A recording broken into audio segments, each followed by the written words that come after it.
제롬 파월 미 연준 의장이 금리 인하 가능성을 시사한 가운데 일본은 반대로 금리 인상 가능성을 내비쳤습니다. 이재명 대통령이 미국 워싱턴에 도착해 오늘 밤 트럼프 대통령과 정상회담을 가질 예정입니다. 이른바 노란봉투법이 국회 본회의를 통과했습니다. 상법 개정안은 오늘 표결에 붙여집니다. 중국이 히토류 규제를 대폭 강화하며 수입 광물까지 통제 범위를 확대했습니다.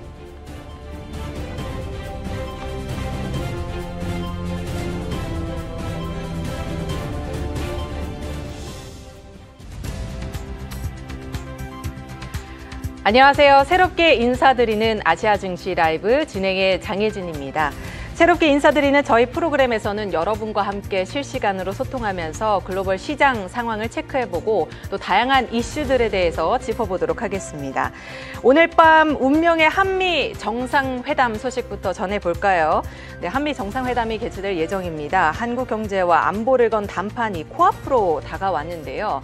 미국과의 이 협력의 첫 단추가 과연 어떻게 끼워질지 함께 지켜보셔야겠습니다. 또 주말 동안 미국 증시는 제롬 파월 연준 의장의 발언에 힘입어서 금리 인하 기대감에 활짝 웃었고요.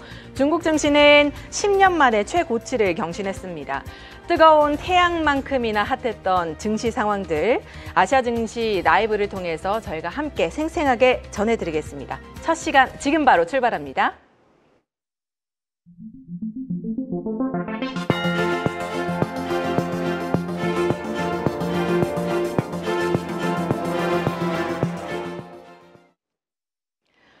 네, 지난주 마지막 거래일 제롬 파월 연준 의장이 잭슨홀 심포지엄에서 굉장히 마일드한 비둘기파적인 발언을 하면서 9월 금리 인하 기대감이 한껏 부풀어 올랐습니다.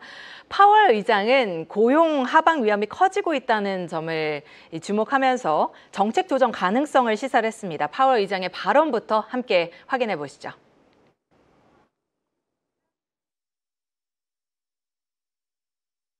Overall, while the labor market appears to be in balance, it is a curious kind of balance that results from a marked slowing in both the supply of and demand for workers. This unusual situation suggests that downside risks to employment are rising. And if those risks materialize, they can do so quickly in the form of sharply higher layoffs and rising unemployment. 네, 파월 의장의 발언 속에서 curious kind of balance라는 표현이 굉장히 두드러졌는데요. 균형이 노동력 공급과 수요가 모두 뚜렷이 둔화한 데서 비롯한 일종의 묘한 균형이다, 기이한 균형이라고 표현을 했습니다. 즉 건강한 활력의 결과가 아니라 구직과 노동 공급이 같이 식어서 생긴 다소 어정쩡한 활력 저하형의 균형이라고 분석을 한 것입니다. 시장은 연준이 고용 악화에 더 비중을 두고 있다라고 해석을 했고요. 한마디로 앞으로는 인플레이션보다는 고용이 더 중요해질 것이다라는 점을 시사합니다.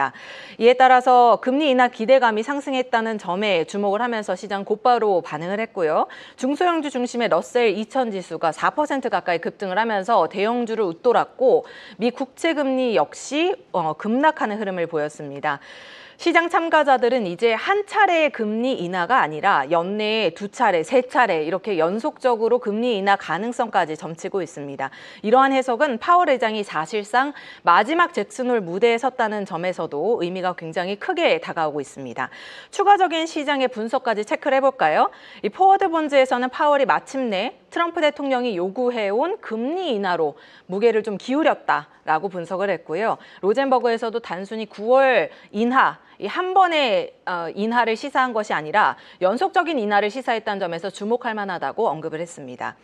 한편 일본에서는 미국과는 다소 다른 분위기가 연출이 되고 있는데요. 우에다 일본은행 총재가 일본의 임금 상승세가 대기업을 넘어서 중소기업으로까지 확산이 되고 있다면서 앞으로 노동시장의 압력으로 임금 인상 흐름이 이어질 것이라고 전망을 했습니다.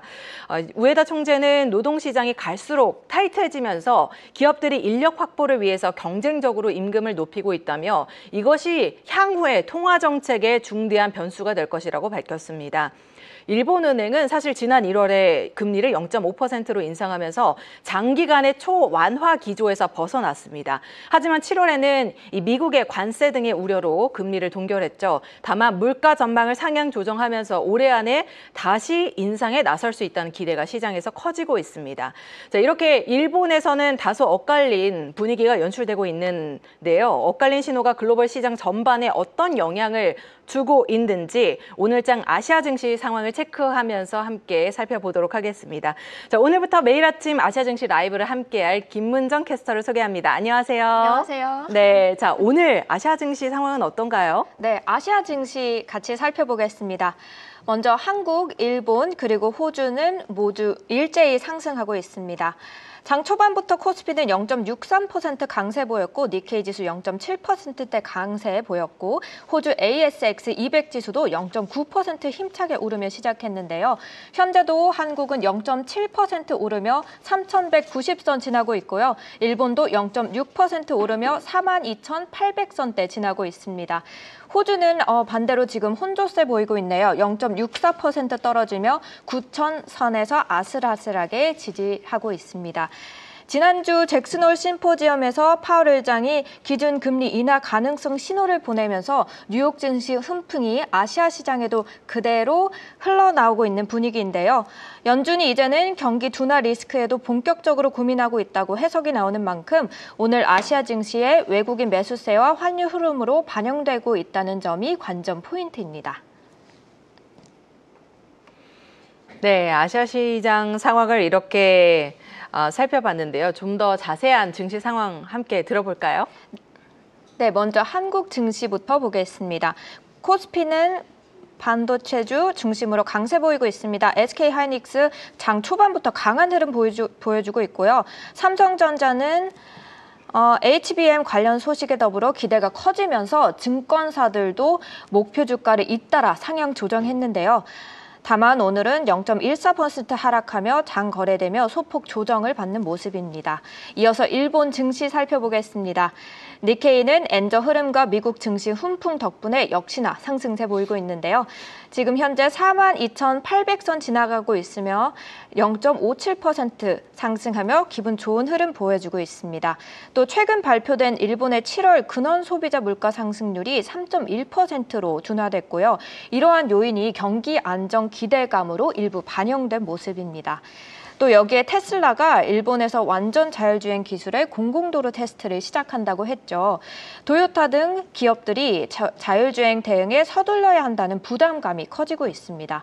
도요타 현재 0.46% 내리며 지금 3,000엔 가까이 거래 중이고요. 반대로 은행주는 약세 보이면서 업종별로 엇갈린 흐름을 보여주고 있습니다. 호주 증시 살펴보겠습니다. ASX 200 지수 현재 전거래일 0.6% 하락 마감했는데 오늘은 지금 0.69% 상승하며 9,029선 지나고 있습니다. 지난주 목요일에 ASX 200 지수가 역대 처음으로 9,000포인트를 뚫고 9,019.10으로 신고점을 기록했는데요. 오늘 장에서 이 흐름을 유지한다면 신고점 경신을 또 기록할 수 있을지 예의주시해야겠습니다. 자, 마지막으로 환율입니다. 환율 장 초반에는 원달러 1,398선에서 거래 중이었는데요. 지금 원달러 환율 0.21% 상승하며 1,386원에 거래되고 있습니다. 반면에 엔달러 환율은 147엔으로 거래 중이고요. 여전히 약세 흐름 보이고 있습니다.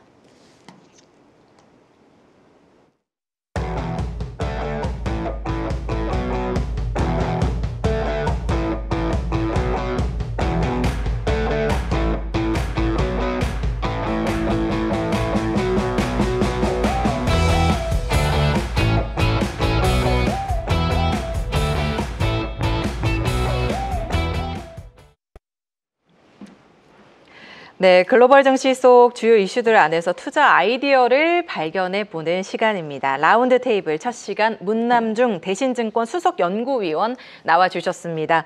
네, 매주 월요일 이렇게 함께하게 되었는데요. 너무 반갑습니다. 안녕하세요. 네, 안녕하세요. 네, 오늘 일단 아시아 증시 출발이 좋습니다. 지난 주말 사이에 미국에서도 좀 괜찮은 소식들이 들려왔는데 파월 의장이 금리 인하 가능성을 시사하면서 주말 사이에 크게 올랐잖아요. 그래서 9월 9월 인하 확률이 뭐 92%까지나 높아진 상황인데요. 그렇다면 최소한 그 9월 FOMC 전까지는 저희가 증시 강세 쪽으로 좀 기대감을 불러와도 될까요? 지난주 금요일 날 이제 미국 증시가 예상 외 큰 폭 올랐기 때문에 지금 아시아 증시 역시 연동돼서 움직이고 있지만 사실 9월 FOMC까지 남아있는 기간을 감안한다라고 하면 뭐 연준의 금리나 이 기대가 증시가 계속 올라가는데 영향을 계속 주기는 어렵다고 생각을 해요. 저는 7월 말부터 8, 9월 글로벌 증시가 좀 쉬어갈 수 있다라는 얘기를 좀 드리고 있고요. 실제적으로 미국 증시 역시 8월 중순까지는 상방 압력이 좀 커졌지만 8월 14일을 기점으로 하방 압력이 좀 커지고 있었던 흐름이기 때문에 지금 상을 놓고 다음 달에도 이제 계속 올라간다라고 얘기하기는 어려운 부분들은 있다라고 생각을 해요. 이번 달 같은 경우에는 연준의 금리 인하에 조금 더 초점을 두고 반응하는 흐름이긴 하지만 계절적으로 보면 미국 증시는 8, 9월 달에 좀 하락을 했습니다. 21년, 24년 8, 9월 달 하락폭을 본다고 하면 8월 달에는 평균적으로 마이너스 0.2% 하락을 했고 9월 같은 경우에는 평균적으로 마이너스 4.2% 하락을 했기 때문에 사실 8월보다는 9월 달 미국 증시가 더 하락할 가능성이 훨씬 더 높습니다. 왜냐하면 9월 같은 경우에는 이제 미국 기업들의 해결 연도가 끝나기 때문에 사실 기관들의 포트폴리오 조정이 좀 일부 실현될 수 있는 시기이기도 하고 미국 정부 역시 해결 연도가 마감되는 시점이기 때문에 앞서서 국채 발행을 통해서 시중의 유동성을 유입하는 흐름이라고 하면 사실 9월달 증시가 좋을 거라고 얘기하기는 어렵다고 저는 생각을 해요. 그래서 아마 지금 국내 증시 흐름을 놓고 본다고 하더라도 시작과는 다르게 좀 증시가 조금씩 하락하고 있거든요. 그러니까 정각 후양 장세가 좀 나타날 여지는 있다고 생각을 하고 있기 때문에 저는 지금의 연준발 금리가 뭐 인하할 수 있다라는 부분들이 증시에 미치는 영향력은 좀 일시적인 여지가 있지 않을까 생각하고 있습니다. 네. 일시적인 상승일 것이다. 너무 솔직하게 얘기해 주신 거 아니에요? 이거 보신 분들은 시장 오를 거다 기대하신 분들도 굉장히 많을 것 같은데 아쉬워하시는 또 부분이 생길 것 같습니다. 시장의 관심이 이제 금리 인하에 쏠리고 있긴 한데 아직까지는 기간이 좀 남긴 남았죠. 네. 그래서 빅컷까지는 염두에 두고 있진 않지만 그래도 이제 금리 인하가 여러 차례 반복이 된다면 시장에 좀 훈풍으로 작용하지 않을까라는 기대감이 실리고 있는 모습인데 평소에 연준의 금리 인하 속도가 늦다라고 네, 얘기를 해주셨잖아요. 위원님께서는 어떻게 전망하시나요? 사실 저는 잭슨홀 미팅의 취지를 보면 9월 FOMC 때 연준이 금리 인하를 해줄지 여부에 대해서 사실 가늠하는 자리는 아니거든요. 실제적으로 파월 연준 의장은 잭슨홀 미팅을 통해서 금리 인하하겠다라고 직접적으로 얘기하지 않았습니다. 다만 시장에서 이제 기존보다는 좀 금리 인하를 해주려고 하는 해석으로 많이 포커스가 맞춰주다 보니까 증시가 상승으로 좀 마감된 흐름들이 있는데 사실 올해 3월 달부터 연준은 올해 50bp 정도는 금리 인하를 할 걸 가이던스로 주고 있었죠. 사실 통화정책은 뭐 전문가 그리고 투자하시는 분들이 결정하는 건 아니잖아요. 그래서 연준 같은 경우에는 3월과 6월, 9월, 12월 FOMC가 있을 때마다 앞으로 생각하고 있는 미국 경제, 물가 그리고 연도별 최종 정책금리, 중위값 뭘 제시를 합니다. 그래서 올해 6월 FOMC 때 6월 수정경제 전망을 보면 경제 전망치는 낮추고 또 물가 수준은 이제 앞으로 좀 올렸고요. 사실 미국 경제에 대해서는 시간이 지날수록 좋게 보진 않죠. 그럼에도 불구하고 3월과 좀 달라지지 않았던 부분들은 올해 연준이 생각하고 있는 최종 정책금리의 중위값 3.9가 그대로 유지됐다는 겁니다. 그리고 더 중요한 거는 레인지의 하단이 3.6 3월달과 동일하게 유지됐어요. 그래서 사실은 연준은 올해 50bp에서 75bp 인하를 메커니즘으로 이미 상정을 해놓았던 상황이고 경제지표 상황에 따라서는 75bp까지 인하할 수 있다는 것을 보여주고 있었던 상황입니다. 근데 미국의 7월 고용지표 결과 쇼크로 시장에선 해석을 하고 있고 실질적으로 이례적인 통계 수준이라고 저는 생각을 해요. 7월달 비농업 부분 고용자 수가 전월보다 감소한 분 그리고 5, 6월 수치가 급감했던 걸 감안한다라고 하면 7월 한 달분 수치를 가지고 미국 경제를 논하기는 좀 어려워요. 특히 고용시장을 가지고. 그래서 저는 지금까지 6월 기준으로 놓고 온다고 하면 상개월 평균이 15만 명 그리고 지난해 8월 달 82,000명의 저점으로 계속 개선되고 있는 그 흐름들이 여전히 유지되고 있는 상황이라고 하면 아직까지는 고용시장을 섣불리 판단을 해서는 안 된다라고 생각을 해요. 그래서 제가 드리고 싶은 얘기는 잭슨홀 미팅을 통해서 연준의 금리 인하 9월달 기정사실화된 건 아니에요. 앞서서 보면 7월 고용 쇼크가 나타났기 때문에 9월달 금리 인하를 거의 기정사실화 시장에서 해석하고 있었던 거고, 더 앞서서 놓고 온다고 하면 연준은 이미 3월달부터 올해 50pp에서 75pp 정도 인하를 염두에 두고 있었던 상황이기 때문에 사실 새로운 내용들은 아니에요. 특히 저는 연준의 금리 인하가 상당히 많이 늦어졌다는 얘기를 오래전부터 해오고 있었던 상황인데, 사실 중앙은행의 금리와 관련된 통화정책을 결정하는 거는 연준 같은 경우에는 실질 중립금리, 그리고 4가지 물가지표를 가지고 살펴볼 수 있는 실질 정책금리를 놓고 봤을 때 실질 중립금리보다 실질 정책금리가 높은 구간에서는 연준이 연속적으로 금리 인하를 해도 되는 상황이에요. 예를 들자면 지난해 9월 달부터 연준이 금리 인하를 했지만 그 시점도 상당히 늦어졌거든요. 그렇다고 하면 올해 빠르면 1분기, 늦어져도 6, 7월 달에 금리 인하를 했었어야 되는데 그걸 안 했던 거죠. 그러니까 지금의 정책금리가 4.5, 상당히 높아요. 직전 2019년도 정책금리가 2.5, 단순히 계산해봐도 높고, 제가 얘기해드렸던 것처럼 실질 중립금리보다 실질 정책금리가 높은 구간에서 금리 인하를 해야 되는 구간인데 안 하고 있죠. 이 얘기는 결국 이 판이 바뀌게 된다라고 하면 실질 중립금리보다 실질 정책금리가 하회하는 그 순간에 사실 연준이 금리 인하를 할 확률이 높아져 버리면 미국 경제는 내년도 소비 절벽과 함께 빠르면 하반기 때 경기 침체에 들어갈 여지가 상당히 높아집니다. 그래서 지금도 늦었지만 조속히 금리 인하를 단행하는 거 맞고요. 시장에서는 자꾸만 9월 달에 50bp 인하를 기대를 하는 것 같은데 50bp 인하를 해버리면 미국 경제가 상당히 좋지 않다라는 거를 중앙은행이 공식적으로 얘기하는 것과 동일하기 때문에 그러기는 상당히 어렵습니다. 그래서 9월 달에는 25bp 인하로 시작할 걸로 좀 보고 있고요. 아마 12월 달에 상황에 따라서는 50bp 정도 인하일 걸로 좀 보고 있기 때문에 저는 개인적으로 올해 연준이 75bp까지 인하가 가능하다라고 보고 있는 거죠. 네, 좋습니다. 기정 사실화된 게 이제 사실 이번 타이밍이 아니라 이제 그 전부터 금리 인하에 대한 힌트를 계속 주고 있었고, 이번에 한 번 더 확신을 줬다라고 해석을 해주셨는데요. 그렇다면 이번 주 금통일을 앞둔 한국은행은 어떤 결정을 할 것으로 보시나요? 일각에서는 뭐 8월에 우리가 먼저 선제적으로 인하를 하게 된다면 리스크가 커질 수도 있다라는 이야기도 하고 있거든요. 2주 전까지만 하더라도 사실 한국은행이 8월 달 금통일을 통해서 25bp 인하한다라는 주류였는데 지난주부터 갑자기 금리 동결이라고 뭐 전문가들이 다 그렇게 바꿔버렸어요, 시각을. 뭐 저 역시 그 논리를 보면 틀린 얘기는 아닌 것 같아요. 서울 집값이 안정을 되찾고 있는 흐름이긴 하지만 여전히 전체 부동산 가격 지수 대비한다라고 하면 상승 강도가 상당히 강해 왔던 게 올해의 흐름이었습니다. 그렇기 때문에 금리 인하를 해버린다라고 하면 사실 주식시장보다는 부동산 시장, 특히 서울 집값이 올라가는데 더 영향을 미칠 여지는 있기 때문에 저는 이 부분을 염두에 두고 한국은행이 금리 동결을 할 여지는 있다고 생각을 하고 있고요.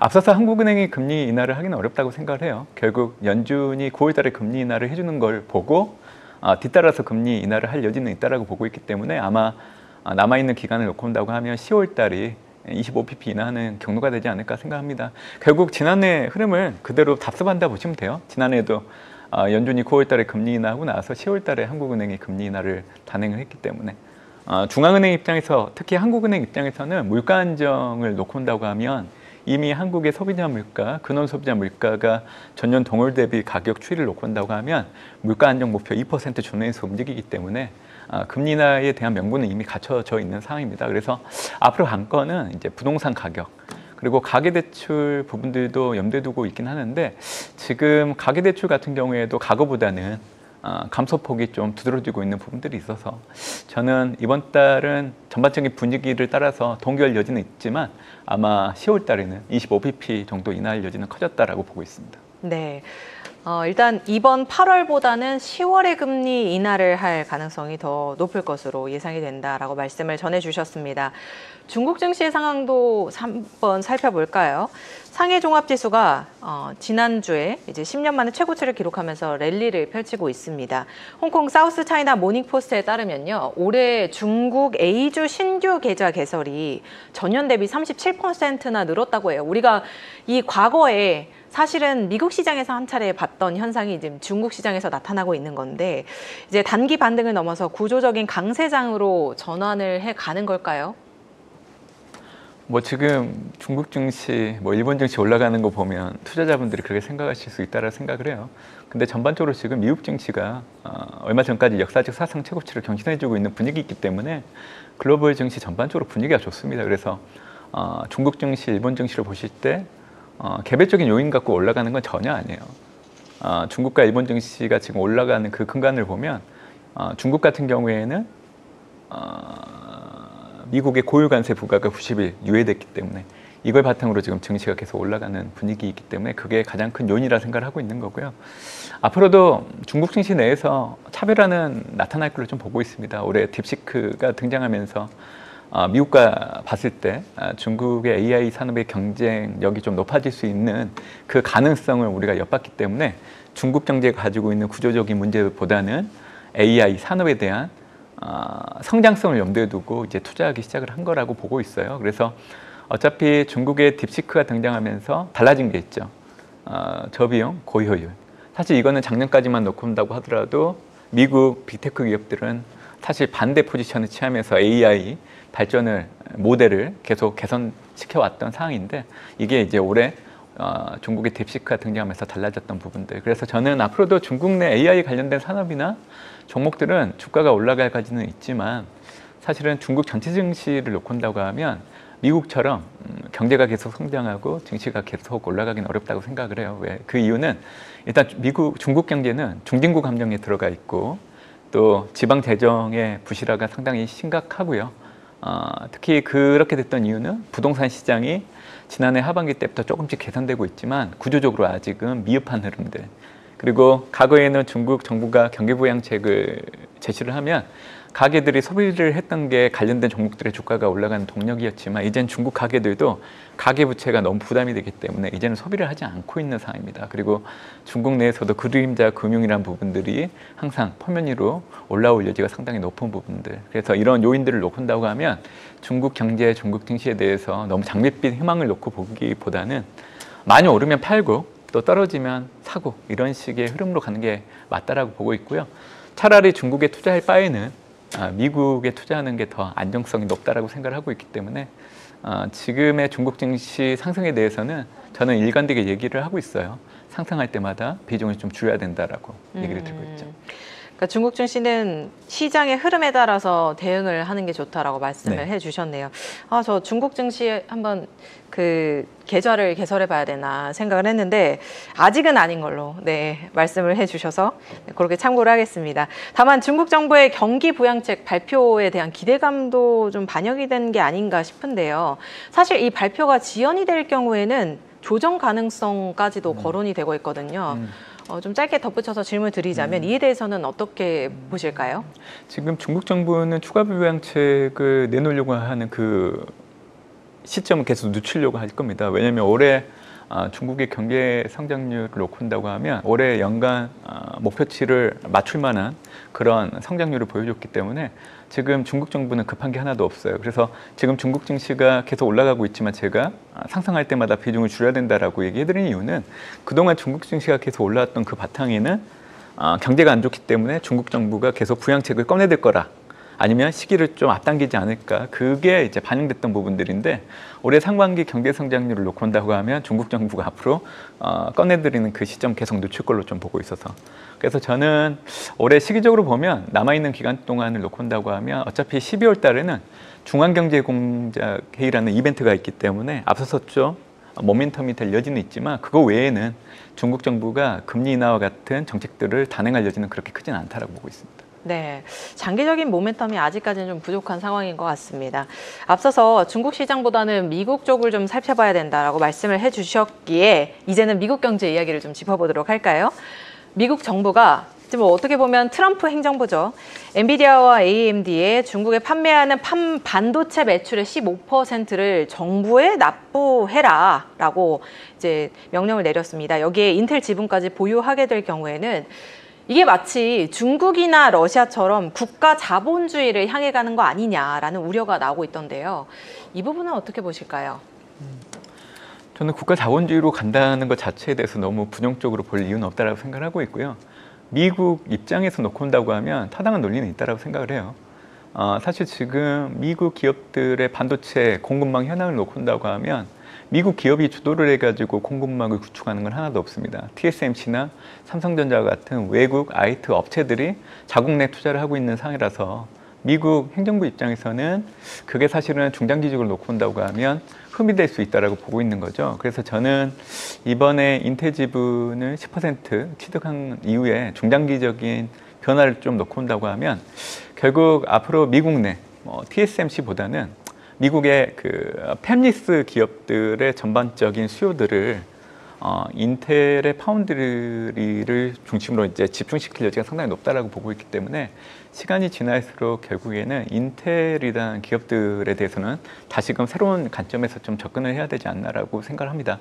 트럼프 일기 때는 자국만 공급망 구축, 미국 우선주의를 바탕으로 정책들을 검토하고 꺼내들고 시행을 하고 이 정도 선이었어요. 근데 트럼프 2기 들어서 좀 달라진 부분들은 이러한 정책 기반을 바탕으로 이제는 미국 기업들에게 힘을 실어주는 형태로 갈 걸로 좀 보고 있기 때문에 저는 반도체뿐만이 아니라 다른 영역으로도 인텔과 같은 그런 선례들이 반영될 여지는 상당히 높다라고 생각합니다. 그래서 앞으로 미국의 반도체 공급망은 미국 중심이 되는 형태의 이제 정책들을 많이 꺼내들 걸로 좀 보고 있고요. 인텔뿐만이 아니라 다른 타 기업들로도 그런 부분들이 좀 많이 동일한 형태로 가지 않을까라고 생각을 하고 있죠. 그래서 저는 미국 정부 입장에서는 국가 자본주의라는 부분들이 부정적으로 해석될 여지는 없다라고 생각하고 있어요. 네, 어떻게 보면 트럼프 행정부가 계속해서 이 국가 자본주의와 같은 정책들을 좀 펼쳐나가면서 그것이 결국에는 미국을 위한 길이다라고 해석을 하고 있잖아요. 그래서 앞으로도 이러한 행보가 좀 이어질 수 있다라고 보고 계신다는 말씀을 전해주셨습니다. 그렇다면 반도체 업계 소식을 조금 더 딥하게 짚어볼까요? 젠슨왕 엔비디아 CEO가 이제 22일에 타이베이를 방문해서 TSMC 경영진과 만남을 가진 것으로 알려졌습니다. 사실은 미중 간 반도체 패권 경쟁이 격화되는 가운데 이런 만남이 이루어졌다는 것 자체가 굉장히 시장에서도 주목을 했던 부분인데요. 어떤 의미로 해석해 볼 수 있을까요? 뭐 트럼프 대통령이 눈치를 안 보는 건가 이런 해석도 있고. 그것보다는 이제 그 엔비디아가 중국에 수출하고 있는 일부 제품들에 대한 수요가 좀 줄어들 여지가 있지 않을까라는 그런 우려들이 실질적으로 이제 중국과 가까운 대만의 TSMC 쪽과 협력을 통해 가지고 그런 부분들을 좀 완화하려고 하는 부분들이 있지 않나라고 생각합니다. 중국의 정책은 항상 변화가 좀 심하거든요. 그리고 최근에는 중국 정부가 엔비디아의 중국에 수출하고 있는 GPU 사용을 좀 자제했으면 좋겠다라는 걸 하달했기 때문에 이제 이러한 정황들을 놓고 엔비디아 젠슨왕 CEO가 TSMC와의 관계를 두둑히 하는 모습들을 좀 정치적으로 풀어주려고 하는 부분들이 있지 않았나라는 그 의미 말고는 더 확대 해석할 이유는 없다라고 생각을 하고 있고요. 어차피 중국에 대한 고유 관세를 연기하고 또 엔비디아 제품에 대해서는 수출이 가능하도록 하는 트럼프 행정부의 정황을 놓고 온다고 하면 앞으로 미중 간의 관계가 갈등 확대로 나가기는 좀 어렵다고 저는 생각을 해요. 다만 개별 기업들 입장에서는 중국에 수출하는 일부 제품들에 대해서는 좀 많이 팔아야 되잖아요. 그렇기 때문에 이와 관련된 정치적인 흐름에 연동되는 흐름들을 좀 보시면 될 것 같고 대표적인 사례가 이제 테슬라라고 보시면 돼요. 그래서 앞으로 뭐 테슬라든 TSMC든 중국의 매출과 관련된 사업 연관도가 높은 기업들 같은 경우에는 수시로 이런 노이즈들이 계속 불거질 여지가 있다고 생각을 합니다. 네. 네. 실제로 말씀해 주신 것처럼 테슬라가 이제 노이즈를 조금 줄이기 위해서 이제 리스크를 어떻게 보면은 최소화하기 위해서 먼저 일본에서 완전 자율주행 서비스를 시작했다라고 밝혔습니다. 여러 시장, 아시아 시장 중에서도 여러 시장이 있었겠지만 한국도 아니고 중국도 아니고 사실 일본 시장을 왜 먼저 택했을까 이런 질문이 하나 떠올랐는데 중국에서의 승인 지연이 아무래도 영향을 미친 걸까요? 이거는 도로교통법하고 관련이 있는데요. 일본 같은 경우에는 2023년도 이 도로교통법 개정을 통해 가지고 일정 제약 환경 내에서 자율주행이 가능한 4단계를 허용했던 상황입니다. 그렇기 때문에 테슬라가 한국 시장에서 더 많이 팔림에도 불구하고 일본 시장 내에서 올해 여름부터 자율주행 2단계를 시작으로 해가지고 먼저 테스트를 시작을 하게 된 배경입니다. 그래서 한국 같은 경우에도 자율주행과 관련된 도로교통법 개정들이 전제 조건이 되어야 테슬라가 한국 내에서도 시범적으로 운행할 수 있는데 그게 안 된다라는 거죠. 그래서 지금 미국과 중국은 안전주행 기능을 갖고 있는 테스트를 하고 있는 상황이지만 그 다음 국가로 이제 일본을 선택했던 이유 정도로 보시면 될 것 같습니다. 네. 뭐 여러 가지 요소가 있었겠지만 그 중에서도 가장 크게 이제 승인이 좀 다소 쉽다기보다는 이제 용이했던 이제 국가에서 먼저 서비스를 시작했다라고 보면 될 것 같습니다. 마지막으로 주말에 있었던 한일 정상회담 관련 소식에 한번 초점을 맞춰보도록 할까요? 통상, 경제, 안보, 공급망, 수소, AI 등 미래 산업 협력과 관련해서 다양한 분야에서 논의를 한 것으로 알려지고 있습니다. 주목할 만한 포인트에는 어떤 것들이 있을까요? 증권 시장하고 연계될 수 있는 부분들은 수소랑 AI 관련된 부분에 대한 협력 정도인 것 같아요. 근데 아직은 수소 산업과 뭐 AI 일부 부분들을 놓고 온다고 하면 상용화가 되기에는 이제 먼 기간이기 때문에 이게 관련된 기업들의 주가에 그렇게 긍정적인 영향을 줄지 여부에 대해서는 아직 물음표라고 생각하고 있는데, 이제 제가 주목하는 거는 결국 반도체나 이런 부품 수출 규제가 체피되는 부분들은 좀 중요한 의미가 있는 것 같아요. 왜냐하면 삼성전자와 SK하이닉스 주가에 긍정적인 영향을 줄 수 있는 부분들이 있으니까요. 물론 지금은 한국 입장에서 일본의 반도체 부품 수입에 대한 의존도가 많이 낮아졌기 때문에 과거보다는 그렇게 영향력이 좀 대안될 수 있는 부분들은 있지만, 앞으로 이 부품이 원활하게 공급이 된다라고 하면 사실 부품 공급에 대한 의존도가 안정적으로 유지될 수 있는 부분들이 긍정적일 수 있다라고 생각을 하고 있고요. 또 한국 기업들 입장에서는 R&D 비용들을 좀 줄일 수 있는 또 여력이 될 여지는 있기 때문에 이런 부분들이 관련된 기업들의 주가에는 긍정적으로 작용할 여지는 있다라고 생각합니다. 다만 이런 정치적인 이벤트를 가지고 주가를 평가하기보다는 지금은 올해 3월달 이후로 범용 D램 가격이 계속 상승을 하고 있고, 그 중심에는 고부가가치 제품을 중심으로 생산이 집중되는 부분들, 그리고 D램 캐펙스 지출이 감소하는 부분들이 D램 가격들이 올라가는 데 영향을 주고 있는 부분들이에요. 그러다 보니까 외국인들의 순매수가 올해 5월 이후부터 SK하이닉스를 중심으로 계속 들어오고 있는 이유이기 때문에 삼성전자나 SK하이닉스 주가 추이를 보시려고 하면 범용 D램 가격이 연속적으로 계속 상승하고 있는지 여부가 상당히 중요할 걸로 좀 보고 있습니다. 네. 네, 구체적으로 수혜가 기대되는 업종 몇 가지만 짚어주실 수 있을까요? 반도체 제가 얘기해드린 것처럼 네. 올해 우리나라 수출 증가율은 마이너스 1.9% 역성장합니다.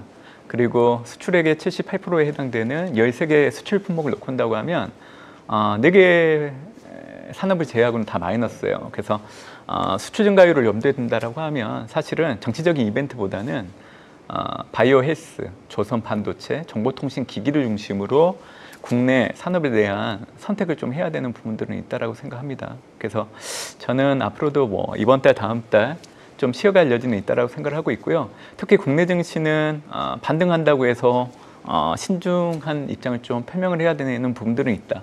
이게 연속적으로 미국 증시처럼 계속 올라가면 좋겠지만 한국 같은 경우에는 펀더멘탈이 그렇게 좋지 않다라는 것들을 항상 염두에 두시면 좋지 않을까 생각합니다. 네. 국내 시장에서는 펀더멘털을 잘 지켜보면서 신중하게 대응할 필요가 있다라고 마지막까지 덧붙여 주셨습니다. 지금까지 문남중 대신증권 수석 연구위원과 함께했습니다. 오늘 말씀 고맙습니다. 네, 감사합니다.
네.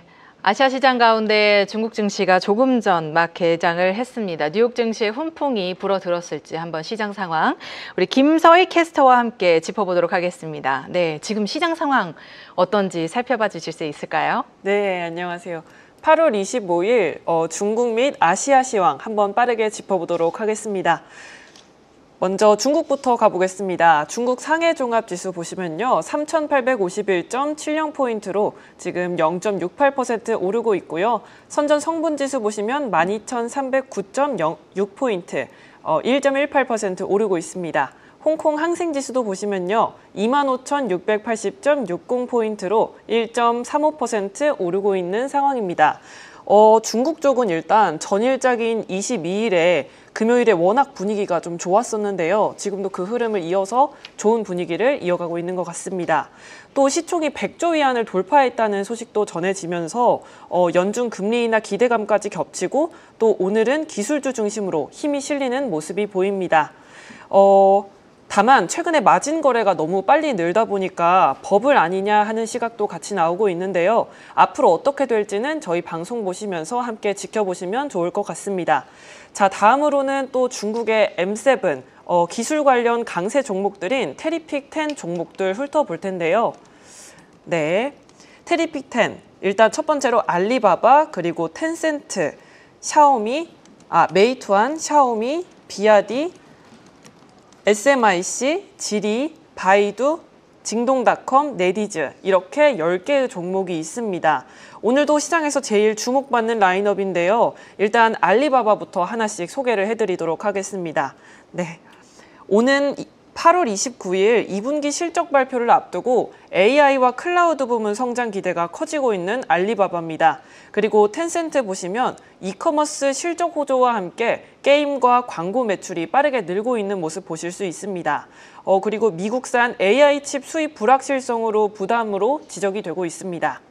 메이투안은 원래도 중국 내에서 배달 어플로 점유율이 가장 높은 어플인데요. 카타르 도하에서 배달 음식 브랜드 키타를 론칭하기로 하면서 시장이 더 확장할 것으로 보입니다. 샤오미는 유럽 EV 시장 진출 계획과 U7 SUV 사전 예약 흥행으로 기존의 소형 전자제품에서 전기차까지 사업을 확대하려는 모습이 보입니다. 또 비아디는 북유럽 판매 네트워크 확장과 1메가와트급 초고속 충전 인프라 발표로 존재감을 키우고 있는 상황이고요. 그리고 지리자동차는 아직 뚜렷한 뉴스는 없지만 전기차 부품 및 반도체 공급망 변화와 연결돼서 주목을 받고 있습니다. 바이두는 AI 전략 강화 기조 속에서 꾸준히 안정적인 흐름을 보이고 있는데요.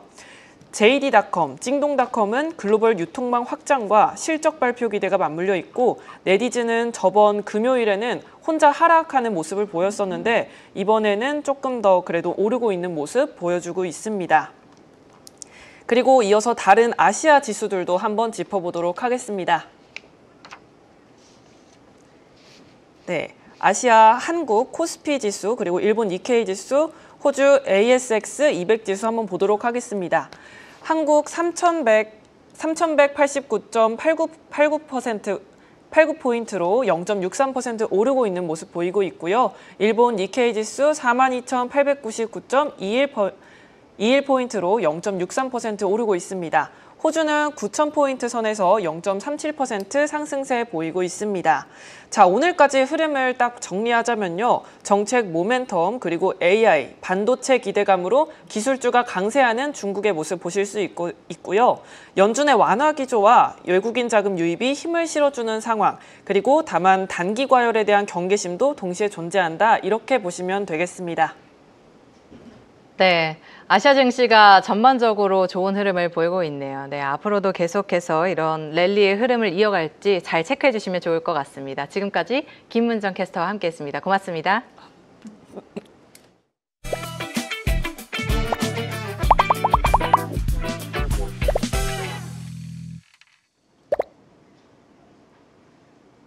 네, 오전 10시 원자재 시황입니다. 먼저 유가부터 보겠습니다. 지난주 금요일에 국제 유가는 약 0.22% 하락으로 마감을 했는데요.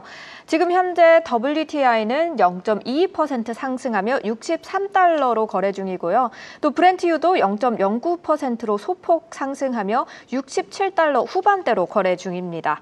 지난주에 미국 원유 재고 발표가 나왔죠. 미국 에너지 정보청에 따르면 원유 재고가 600만 배럴 줄었는데 이 숫자가 시장 예상치였던 180만 배럴보다 훨씬 더 큰 폭이었습니다. 게다가 정제유와 항공유 같은 연료 수요도 강하게 는 건데요.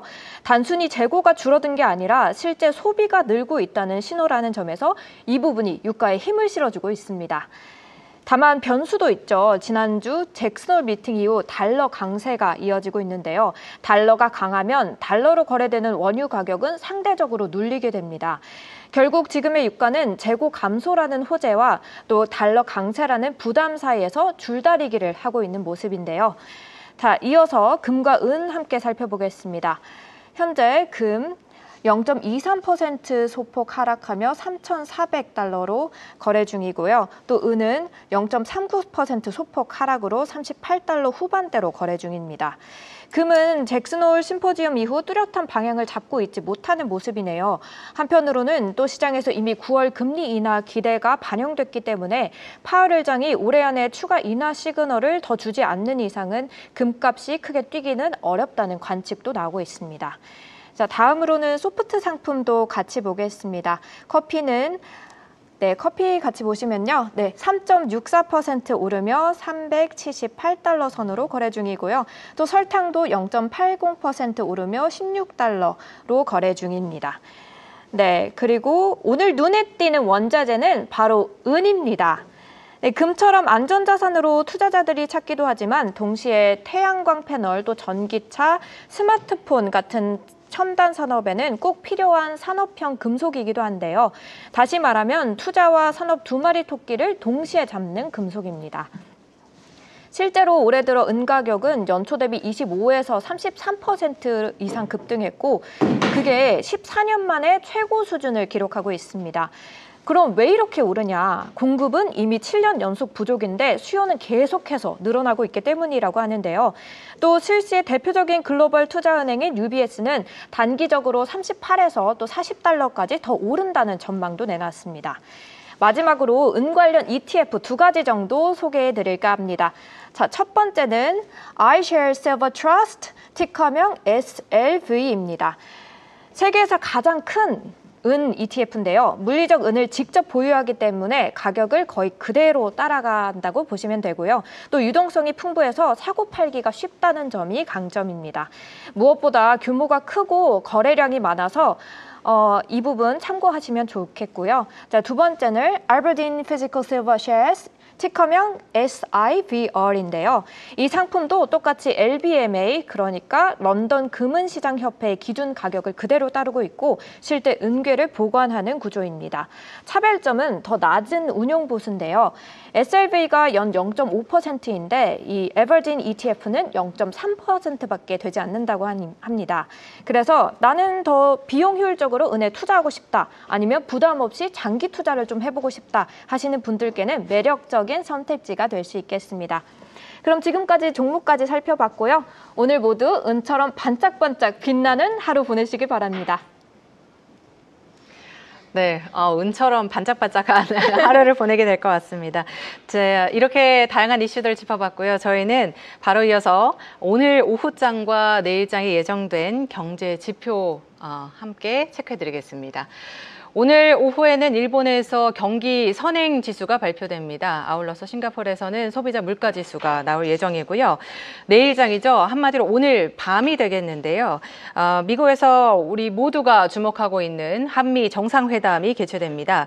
주요 세 가지 안건으로는 경제통상 안정화와 한미동맹 현대화 방안, 그리고 새로운 협력 영역을 모색하는 데 집중하겠다는 게 바로 대통령실의 설명입니다. 과연 어떤 결과들이 나오게 될지 계속해서 주목을 해주시면 좋을 것 같습니다.